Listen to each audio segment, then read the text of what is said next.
us. Let's welcome in Republican Virginia Congressman Ben Cline. He's also a member of the Budget Committee and a member of the Judiciary Committee. Welcome to Sunday Agenda, sir. Thanks for having me. So the speaker vote, we were hearing it was going to be held tomorrow, but Matt Gaetz, Congressman Matt Gaetz, he was on earlier in the show. He said it's not happening. It should happen Tuesday. What actually is happening next? Well, Monday evening, we're going to have a conference where we're going to revisit. The Republican members are going to talk about rallying behind Jim Jordan, making him our speaker on Tuesday. We anticipate the vote being on Tuesday. And for those remaining members who are not on board, they need to be prepared to stand on the floor and vote against really a very, very popular figure among the grassroots conservative movement. What is the hesitation for Jim Jordan? Because I spoke before to Congressman Peter King, and he thinks that Jim Jordan, he won't be able to get the votes necessary. Well, for the most part, Jim has an overwhelming majority, and members are coming on board because they recognize not only that he's popular among the grassroots, but that he has a command of the issues that are confronting the American people, the inflation challenges that we're facing, the energy challenges, the criminal challenges, the chaos in Israel, the chaos in Ukraine. He is best suited to bring all sides together. He's one of the founders of the Freedom Caucus. I serve on the Freedom Caucus.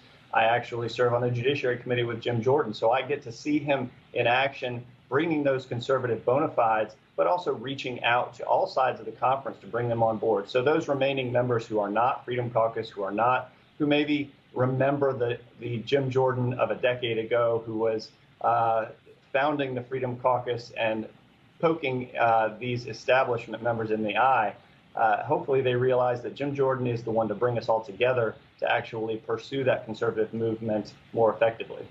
Congressman, why is it sometimes that Republicans have a hard time to come together, to unify?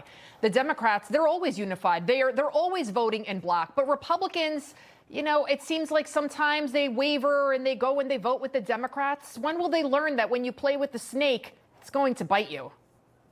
Well, Republicans, we celebrate the individual. We celebrate the idea that each individual is important and your ideas are important that you bring to the table. So the Democrats, on the other hand, they all march in lockstep. You assimilate, you incorporate, and then you don't allow any deviance of opinion from the liberal point of view. So Republicans it is a bit of herding cats to get all different sides, but that's what makes us truly a majority party, the idea that we represent a majority of Americans from all walks of life, and we all share those values that this nation was founded on, liberty, freedom, opportunity, and we look forward to implementing those in our legislative agenda through Speaker Jim Jordan. And one nation under God, a minute left. This race for House Speaker comes at a very difficult time with the Israel war. How important is it to get this done quickly?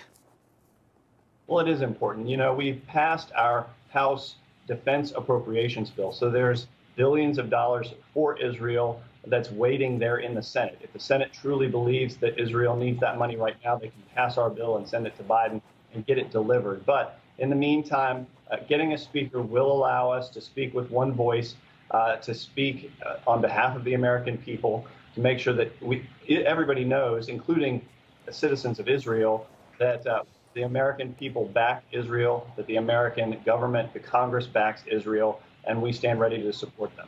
And hopefully the tide is turning, because Republicans have been demonized. But you're not seeing anyone from the Republican Party being pro-Hamas or trying to justify the atrocities. But we're seeing plenty of Democrats doing that. Virginia Congressman Ben Cline, thank you so much and have a great rest of your Sunday, sir. Thank you.